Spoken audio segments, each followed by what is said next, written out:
Hey guys, welcome to my new podcast series, Your Health You Care. Good morning दोस्तों, आज जो बात होनी है वो भी बहुत ही इंटरेस्टिंग टॉपिक पर होनी है। इट्स कि एज रिलेटेड चेंजेस, यानी कि उम्र के साथ किस तरह की बीमारियां होने की संभावना रहती है और उम्र के साथ शरीर में किस तरह के चेंजेस जिससे कि आपका नुकसान हो सकता है वो होती है। और कई लोग जो हमारे क्लिनिक्स में आते हुए पूछते हैं कि सर ऐसा तो नहीं कि अगर हमारी बीपी बढ़ के आ रही है तो ये उम्र की वजह से है, या आजकल शुगर बढ़ने लगे हैं, कहीं ये एज रिलेटेड तो नहीं है। क्योंकि अगर ये एज रिलेटेड नहीं होती तो ये पहले क्यों नहीं हुई, अभी ही क्यों हो रही है। हमारी बीपी पहले नहीं बढ़ती थी, अब ही बढ़ के क्यों आ रही है। Well, that's a legitimate question. यही है फ़र्क कि आप एक एजुकेटेड सोसाइटी से आते हो या अवेयर सोसाइटी से आते हो, तो यू हैव दिस क्यूरियोसिटी, आपकी जानने की इच्छा होती है। तो ये बिल्कुल ही सही सवाल है। तो मैं उनको तो बता लेता हूँ अपनी क्लिनिक्स में मेरी जो अपॉइंटमेंट्स होती है वो लंबी ही होती है। बट मैंने सोचा कि ये एट लार्ज सब लोगों के मदद में ये इन्फॉर्मेशन हो सकती है, तो I am sharing this with you. So इसका आंसर है कि हाँ, हमारा जो शरीर होता है वो उसकी एक डेवलपमेंटल स्टेज होती है, एक माइलस्टोन्स होते हैं। जो बच्चे छोटे होते हैं, फिर बड़े होते हैं, फिर एडल्ट होते हैं, एल्डरली हो जाते हैं। तो इसकी लाइफ की अपनी एक साइकिल होती है और एक डेवलपमेंटल स्टेज होते हैं। उस डेवलपमेंटल स्टेज में जब सब कुछ नया होता है तो उस बॉडी की सारी फंक्शनरी और ऑर्गन सिस्टम के काम करने का जो ढंग होता है वो अलग होता है, वर्सेस कि जब हम एज होने लगते हैं तो उनके काम करने के ढंग में रेसिस्टेंस आनी शुरू हो जाती है। और वो लाजमी है कि मैं एक सीधा एग्जांपल लगभग सभी टॉक में यही देता हूँ कि आपके घर में प्लम्बिंग अगर है, आप नई कोई पाइपलाइन लगाते हो वर्सेस आप सालों बाद जब देखते हो उनकी सप्लाई में बीच में कई बार आपको ऑब्स्ट्रक्शन आ जाती है, उसकी क्लियरेंस करानी पड़ जाती है और मरम्मत करानी पड़ जाती है, and then everything goes fine. Considering कि आप उसको मैनेज और मेंटेन कर पाते हैं तो वो फंक्शनिंग आपकी घर की होती रहती है। बट न्यू जब होता है, न्यू वायरिंग जब होती है, प्लम्बिंग की फिटिंग्स होती है, न्यू फिटिंग्स में आपको बहुत ज़्यादा मेंटेनेंस में खर्चा नहीं आता है। तो body is also a machine. तो ब्लड प्रेशर जो होती है, एक एग्जांपल के तौर पर कह रहा हूँ कि किस वजह से आपका ये सब चीज़ें हो सकती है। एक कॉल आ रहा है तो मुझे एक्सक्यूज करेंगे। Okay, so let's continue what I was saying कि जब शरीर की उम्र होती है एक, और उम्र के साथ साथ जो है शिकायतें बढ़ने लगती है। क्योंकि ब्लड प्रेशर के एग्जांपल के तौर पर मैं बता रहा था कि ब्लड प्रेशर जो होता है वो है कि pressure on the blood vessels. कहने का मतलब है कि जो हमारी रक्त वाहिकाएं हैं जिसमें कि ब्लड और बाकी न्यूट्रिएंट्स वगैरह सर्कुलेट होते हैं, तो उसमें उनके सर्कुलेशन के द्वारा जो पाइप की वॉल पे प्रेशर आता है वो ब्लड प्रेशर है। अब आप ये सोचो कि जो वेसल्स में चीज़ें हैं वो उम्र के साथ साथ उसमें कुछ फैट पार्टिकल्स, कुछ और मेटाबॉलिक क्रिस्टल्स, कुछ अन्य सॉल्ट्स, कुछ किडनी अगर अच्छे से उसको फिल्टर नहीं कर पा रही, छन्नी अगर अच्छे से छान नहीं रही, तो फिर से दोबारा से सर्कुलेशन में आए पार्टिकल्स, ये सब चीज़ों के ब्लड में ट्रैवल करने की जो चांसेस है वो बढ़ जाती है। और इसलिए वो बढ़ने के वजह से आपका जो है प्रेशर वॉल के ऊपर जो है दबाव बढ़ता है। वॉल के ऊपर दबाव बढ़ता है तो हमारे बीपी की जो मशीन है वो आपको बता देती है, नहीं जी आपका तो 170/100 आ रहा है या बढ़ के आ रही है बीपी। तो दैट इज़ करेक्ट। ये है तो इसेंशियली ये तो एज रिलेटेड चेंजेस ही है। लेकिन अब इसको वापस से नॉर्मल में लाना भी शरीर की एक जिम्मेवारी होती है। तो शरीर के बाकी ऑर्गन्स उसमें कंपनसेट करते हैं और उसी कंपनसेशन की वजह से ही बाकी बीमारियां भी होने लग जाती है। किडनी की बीमारियां प्राइमरीली, उसके बाद आपका देखेंगे ब्लड वेसल्स, वैस्कुलर डिजीज होने शुरू हो जाते हैं। और जो आपका हार्मोनल सिस्टम होता है उसमें कई बार साइज़ बढ़ जाते हैं। हार्ट जो होती है उसकी कार्डियोमेगाली हो जाती है, हाइपरट्रॉफी हो जाती है। हाइपरट्रॉफी जो है बड़ा हो जाना, हार्ट का बड़ा हो जाना हो जाता है। और बाकी लंग्स के जो है उसकी जो पल्मोनरी फंक्शन है उस पर असर पड़ सकता है, फ्लूइड एक्यूमुलेट हो सकते हैं। तो इसलिए ब्लड प्रेशर को जो है मेंटेन करना ज़रूरी हो जाता है। कि नॉर्मल ब्लड प्रेशर अगर नहीं होगा तो आप सोचो कि ब्लड प्रेशर जो वेसल के द्वारा, जो रक्तवाहिकाएँ उनके द्वारा होती है, सारी ऑक्सीजन, सारा ब्लड का सप्लाई जो है शरीर के अन्य हिस्सों में जाता है। अगर उसमें प्रेशर ज़्यादा हो जाए तो क्या होगा कि जहाँ जहाँ इनकी सप्लाई जानी थी वहाँ पर अच्छे से जो है सेलुलर रेस्पिरेशन जो होता है, जहाँ ऑक्सीजन पहुँचाते हैं फिर वहाँ से कार्बन डाइऑक्साइड को लेते हैं, यानी कि जो गंदा ब्लड है उसको वापस लेते हैं वेन्स में, और अच्छा ब्लड जो आर्टरी से जाती है वो उसकी सप्लाई में कहीं ना कहीं उस यूनिट लेवल पे वहाँ पर थोड़ी सी डिस्टर्बेंस हो सकती है, जिससे कि सेल्स को अगर कोशिकाओं को अगर अच्छे तरीके से एनर्जी और न्यूट्रिशन ना मिले तो उनका सर्वाइव करना मुश्किल होता है। तो इसलिए ऑर्गन में बीमारियाँ होने लगती है। तो ये एज के साथ ही होता है। दूसरी आप कहेंगे डायबिटीज़ का क्या इसमें लॉजिक है? डायबिटीज़ का लॉजिक इसमें ये हो जाता है कि डायबिटीज़ क्या है कि आपका जो शरीर में शुगर है, चीनी की मात्रा बढ़ जाती है, ब्लड वेसल्स में जो है शुगर ज़्यादा सर्कुलेट होता है। और उसकी भी रीज़न्स लाजमी है कि जब आप यंग होते हैं तो आपकी जो फिज़िकल एक्टिविटी का लेवल है, मेंटल एक्टिविटी का लेवल है, वो कहीं ज़्यादा एक्सीलरेटेड है। You are doing this that here and there, playing and you are always at some kind of activity. तो इस वजह से जो शुगर आप खाते हैं उसको कंज्यूम करना, उसको यूज़ करना की वजह से आपको ब्लड सर्कुलेशन में जो है शुगर कम रहता है या मेंटेन रहता है। कम नहीं बोलेंगे कि नॉर्मल रहता है। वर्सेस कि जब आप बड़े हो जाते हैं तो आपकी एक्टिविटी लेवल कम हो जाती है और रादर जो उसके यूसेज हैं शुगर के वो कम हो जाते हैं, जिस वजह से वो at the end of the day blood में ही घूमते रहते हैं। तो ब्लड सेल्स में ही अगर शुगर होंगे, ब्लड वेसल्स में ही अगर शुगर होंगे तो आपको वो नुकसान कर सकते हैं। शुगर एक क्रिस्टल है, वो भी कहीं आकर जाता है तो किडनी को नुकसान कर सकता है, छोटे छोटे वेसल्स को नुकसान कर सकता है, पेरिफेरल न्यूरोपैथी जो नर्व्स होते हैं उसको नुकसान कर सकता है, और एसिडोसिस करा सकता है, डायबिटिक कीटोएसिडोसिस करा सकता है। तो इसलिए शुगर का बढ़ना भी एज से कहीं ना कहीं फैक्टर तो उसका होता ही है। आप कोई भी बीमारी ले लो, आप देखोगे कि ये ओल्ड एज में ज़्यादा होने लगते हैं। तो है तो सारे एज रिलेटेड चेंजेस ही। अब इसमें हम दवाओं से उसको मैनेज करते हैं, मेंटेन करते हैं, और फिर जाकर के अगर एक जो हमारे वैज्ञानिक और बड़े बड़े डॉक्टर्स थे पहले, उन्होंने निर्धारित कर दिया जी बेस्ड ऑन दी स्टडीज़ कि आपका प्रेशर लेवल इतना होना चाहिए तो आपका हेल्दी है, आपका शुगर के लेवल इतनी होनी चाहिए तो हेल्दी है, और फिर हम उसको मेंटेन करने में अपनी सारी उम्र लगा देते हैं। मेडिकली मैनेज करना चाहेंगे तो मेडिकली मैनेज कर लेते हैं। कई लोग होते हैं जैसे नेचुरोपैथी, आयुर्वेद और अपने देश की अलग अलग ट्रीटमेंट पद्धतियां हैं, उनको फॉलो करके भी अपने इन एज रिलेटेड चेंजेस को कंट्रोल कर पाते हैं, मैनेज कर पाते हैं, जिसमें योगा और fasting, intermittent fasting, physical activity, ये सारी चीज़ें हैं जो आप प्रैक्टिस कर सकते हैं। तो मेरा कहने का ये मतलब है कि यस, ये सारी एज रिलेटेड चेंजेस हैं और इसको आप मैनेज कर सकते हो। अगर एज रिलेटेड चेंजेस हैं तो एज रिलेटेड आपकी एक्टिविटी लेवल्स को भी प्रमोट करो, एक हेल्दी लाइफस्टाइल को प्रमोट करो। आप लाइफ में स्टेबिलिटी ला करके अपने स्वास्थ्य को प्रायोरिटाइज करो। आप बहुत सारी चीज़ें करने के चक्कर में अपने स्वास्थ्य से कहीं ना कहीं समझौता कर लेते हो और ये बीमारियां आपको होने लग जाती है।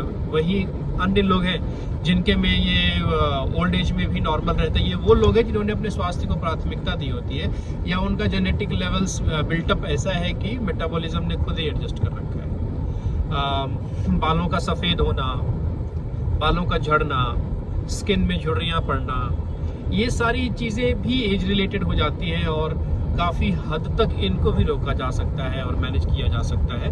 और उसके लिए आप मेरी बाकी वीडियोस देखोगे तो I have shared tips and जो ट्रिक्स हैं वो आपको बताए हैं। और कई बार जो 70-80 साल के लोग होते हैं वो हमारे पास आते हैं, जी हमें तो कभी कोई कंप्लेंट नहीं हुई। जब सीटी किया तो बता रहे हैं कि आपके दिमाग में खून का थक्का जमा हुआ है और आपके दिमाग की साइज़ कम हो गई है।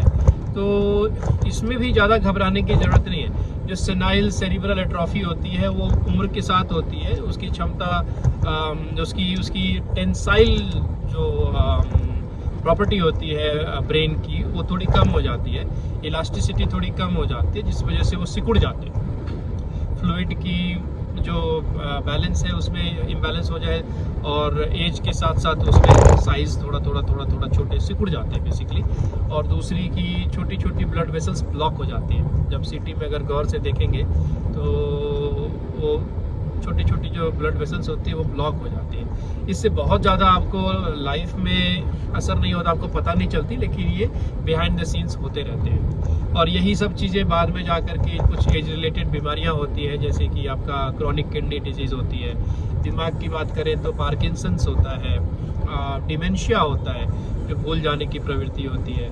ये सब एज रिलेटेड चेंजेस होते हैं और इनको आप प्रिवेंटिव मेडिसिन के थ्रू ही मैनेज कर सकते हैं और अपनी लॉन्जिविटी को इम्प्रूव कर सकते हैं। लेकिन इसमें शर्त यही है कि आपको रेगुलर इंटरवल ऑफ टाइम पे ब्लड काउंट्स वगैरह देखने होते हैं, आपको स्क्रीनिंग कराने पड़ते हैं। बहुत सारे अभी स्क्रीनिंग की टेक्निक्स है, जिसमें आपका कैंसर स्क्रीनिंग है, आपके पेट का कैंसर हो, ब्रेन कैंसर हो, आपका ब्रेस्ट कैंसर हो, आपका लंग कैंसर हो, स्किन कैंसर हो, आपका लिम्फोमा हो।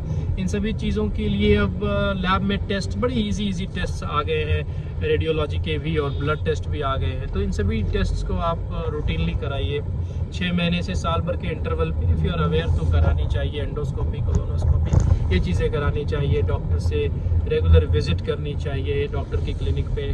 और कुछ कंप्लेंट्स नहीं भी हो तो आप डॉक्टर से मिल करके जो है एज रिलेटेड कुछ प्रोटोकॉल्स होते हैं जो स्टैंडर्डाइज सभी अस्पताल में आपको रेकमेंड करते हैं कि अब आपको ये टेस्ट करानी चाहिए, ये टेस्ट करानी चाहिए।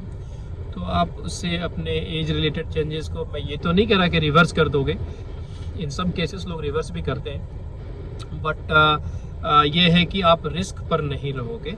तो प्रिवेंटिव हेल्थ केयर में थोड़ा सा आपको इन्वेस्ट करना चाहिए और एज रिलेटेड चेंजेस को रिवर्स करने की कोशिश करनी चाहिए। और आज के डेट में सब कुछ पॉसिबल है।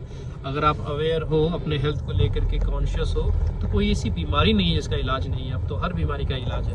तो एक कॉन्शियस डिसीजन मेकिंग होनी चाहिए। सही समय पर सही डिसीजन अगर आप ले लेते हैं तो अपने स्वास्थ्य को आप खुद कंट्रोल कर सकते हैं। नहीं तो ये स्वास्थ्य आपको कंट्रोल करने लग जाता है, फिर आप हमारी क्लिनिक्स के चक्कर लगाते हैं। तो एज रिलेटेड में एक और चीज़ मैं ऐड करना चाहूँगा, जो होगा तो इस क्लिप से अलग करके भी पोस्ट कर सकता हूँ, लेकिन अब चूँकि समय है, ट्रैफिक है थोड़ी बहुत, तो मैं बातें कर सकता हूँ। कि बहुत लोग कहते हैं कि वैसे हमारे परिवार में रिलेटिव्स हैं, उनके यहाँ जब मैं जाता हूँ तो किसी 1-2 बच्चे की ना हाइट अगर कम हो जाती है तो कहते हैं कि यार ये एज रिलेटेड है, अब नहीं बढ़ी तो नहीं बढ़ी वगैरह वगैरह। तो इसमें कुछ है क्या गुंजाइश?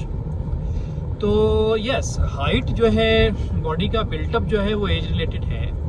एक माइलस्टोन होती है जिसमें हड्डियों की ग्रोथ होती है और उसके बाद हड्डियों की ग्रोथ और बॉडी की साइज़ की ग्रोथ जो है वो रेस्ट्रिक्ट हो जाती है, पॉज हो जाती है। उसके बाद उसमें इम्प्रूवमेंट नहीं होती है। वो बॉडी का जैसे जैसे सेल्स हैं, उस सेल्स की जो साइकिल है वो साइकिल फ्रीज हो जाती है। इसमें एक ट्रिक है कि अगर कोई बच्चा आपका 12 साल, 13 साल, 14, 15, 16, 17, 18, 19 साल तक का भी है, अगर फॉर दैट मैटर 20-21 साल का भी है, और आपको लगता है जी मैंने तो इसको नेशनल बास्केटबॉल टीम में डालना था, तो हाइट नहीं है, तो कुछ age related tips and tricks है जिससे कि इनकी हाइट बढ़ा सकते हैं। तो इसमें मेरा जो कहना है, मेरी जो प्रैक्टिस में रूटीनली अपने पेशेंट एंड फैमिली को बताता हूँ, ये बताता हूँ कि एक टूल, इसको बोलेंगे ट्रिक, चीट कोड बोलेंगे, कि आपने बॉडी की फिजियोलॉजिकल एक्टिविटीज़ को समझ लेना है। आपको नॉलेज हो गया, अच्छा तो ये ऑर्गन इस उम्र तक ही अपने डेवलपमेंटल स्टेजेस को कंटिन्यू कर सकता है। तो आपको बैंग ऑन द टारगेट उसी एज में एक पीडियाट्रिशियन को या जनरल फिजिशियन को या ऑर्थोपेडिक सर्जन को, किसी से भी कंसल्ट करना है और उनको कहना है जी हमारे बच्चे की तो है। तो अब डॉक्टर भी क्या करेंगे, जो सेल रीजनरेट करने की सेल साइकिल जब तक एक्टिव है, एक पर्टिकुलर से बोन फॉर एग्जांपल, आपकी हाइट जो होती है मेनली बोन से होती है, तो अब आपको कुछ हार्मोनल ट्रीटमेंट, आपको कुछ ऐसे स्टेरॉइडल हार्मोनल ट्रीटमेंट दे करके उस ग्रोथ को एक्सिलरेट किया जा सकता है, तो हाइट बढ़ाई जा सकती है। तो हाइट बढ़ना भी आज के डेट में, अब चाइना में अगर आप देखो आज से 25 साल 50 साल की जनरेशन देखो तो हाइट एवरेज बहुत कम थी चाइना की। आज देखो वो इंडिया वगैरह से तो काफ़ी लंबे लंबे लोग होते हैं वहाँ पे, उनकी एवरेज हाइट कहीं ज़्यादा है। उनके प्लेयर्स NBA में खेलते हैं, अमेरिकन NBA में खेलते हैं, बल्कि कहीं अमेरिकन से भी लंबे होते हैं। तो ये हो रहा है, आप मैकेनिकली इन सब चीज़ों को इम्प्रूव कर सकते हैं। With machine it's all possible. अभी देखो एक आगे ऑटो को लग रहा है गाड़ी ने लगा दी है, तो थोड़ा सा ट्रैफिक हो गया है। कैजुअलिटी नहीं है, लोग बात ठीक है, गलती से वो रोड क्रॉस कर रहे हैं, इस चक्कर में उनका जो है ये कोलिजन हो गया है, तो मुझे एक डाइवर्जन लेनी पड़ेगी। ये भाई साहब तो आगे बढ़ ही नहीं रहे, चलो कोई बात नहीं, निकल जाए, कैजुअलिटी नहीं है, गाड़ी में थोड़ी बहुत लगी है। दिल्ली गुड़गांव में तो भाई साहब आप कोई ऐसी गाड़ी नहीं देखोगे जिसमें कि कोई खरोच ना हो, लगती ना हो, यहाँ पर तो भैया ऐसे ही है। Anyhow let's continue our conversation. Casualty नहीं है इसलिए मैं भी मूव ऑन कर रहा हूँ, आगे बढ़ रहा हूँ। हाँ, तो मैं क्या कह रहा था कि हाइट्स को आप protein supplements, steroids and under the guidance of a doctor, remember ये सब चीजें मैकेनिकली आप इम्प्रूव कर सकते हो, but under the supervision of a professional orthopaedic surgeon, general physician, endocrinologist, इन सब के सुपरविजन में आप डेफिनेटली ये कंसल्ट कर सकते हो, इसको इम्प्रूव कर सकते हो। मैं आपको अपनी एक कहानी बताता हूँ कि आज से 6-7 साल 5 साल 6-7 साल पहले मैं दिल्ली के एक अस्पताल में काम करता था,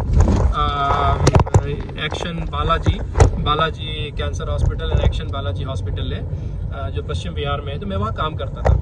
तो मैं वहाँ की ऑर्थोपेडिक डिपार्टमेंट है वो काफ़ी एडवांस थी, तो उनके मैंने देखे थे बैनर्स पोस्टर्स लगे हुए थे कि लोग बाग वहाँ पर किसी भी उम्र के हों, किसी भी एज के हों, तो आकर के अगर आप चाहेंगे तो आपकी हाइट बढ़ा सकने के लिए जो शरीर का सबसे लॉन्गेस्ट बोन है वो फीमर है, जो पैर का होता है, पैर के थाइज में जो बोन होते हैं सबसे लंबे बोन होते हैं, तो उसको बहुत ही आसान तरीके से टेक्निक से इंसिजन डाल करके थाई में और बोन को एक्सपोज करके, बोन को बीचों बीच काट करके और बीच में एक इम्प्लांट लगा देंगे, जैसे कि 1 इंच 2 इंच तक का, मैक्स टू मैक्स 2 इंच तक का एक इम्प्लांट होगा, वो इम्प्लांट लगा करके और फिर वापस से सील पैक कर देंगे और आपकी हाइट 2 इंच बढ़ गई। तो ये तो हो रहा है, बहुत सारे लोग करवा रहे हैं, कई सेलिब्रिटीज करवाते हैं और बहुत कॉमनली हो रहा है। उन दिनों तो कम होते थे, अब बहुत रूटीनली हो रहा है। तो ये सब चीज़ें, हाइट बढ़ना बढ़ाना सब मेडिकल साइंस में पॉसिबल है। और अब सोचो एक दिल्ली का एक अस्पताल कोई बहुत बड़ा दुनिया का नामी बहुत फेमस हॉस्पिटल भी नहीं है, वो एक एवरेज हॉस्पिटल है। अगर वहाँ हो सकता है तो you can imagine, you can find orthopaedic surgeons in your city and you can get it done. तो ये सब चीज़ें पॉसिबल है। मुझसे पूछते हैं अच्छा नहीं जी सर्जरी का रिस्क कौन लेगा वगैरह वगैरह, आपको जैसे टिप्स एंड ट्रिक्स बता दो, तो टिप्स एंड ट्रिक्स में यही बताता हूँ, अपनी डाइट में प्रोटीन और कैल्शियम बढ़ाएंगे, नंबर 1। नंबर 2, आप बास्केटबॉल गेम बच्चे को खेलने के लिए दो। 21 साल की उम्र तक के लिए ये रिकमेंडेशन है कि आप अपने बच्चे को बास्केटबॉल ला करके दो, और जितना ज़्यादा बास्केटबॉल में you tend to put the ball in the basket के लिए जंप करते हो या आपका बॉडी स्ट्रेच होती है ऊपर की तरफ, तो हमारी रीढ़ की हड्डियां हैं, रीढ़ की हड्डियों में इंटरवर्टिब्रल डिस्क है।